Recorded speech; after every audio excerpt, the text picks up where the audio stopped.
mabilis na lang yung digestive process, no?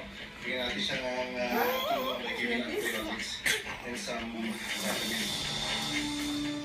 Kailangan na natin maging extra careful dito sa schedule sa She wants to say something. Nakapangitog lang niya sa mga tao. Coffee. Coffee. Baba. Say coffee. Kailangan yung x-ray, whatever. Pero kailangan ko nang linisin yung mga sugat niya.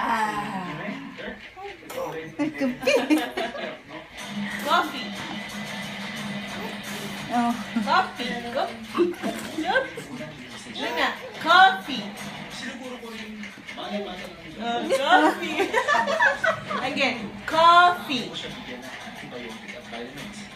Ginawa natin sa kanya. Coffee. Minimum intervention, we multivitamins to reduce the stress that there's mga Coffee. booster na rin sa kanya kapag nilabas natin siya back into the wild. Bigyan siya ng antiseptic Coffee. para mas ma-reduce natin yung amount ng bacteria na nasa system niya to hasten yung ating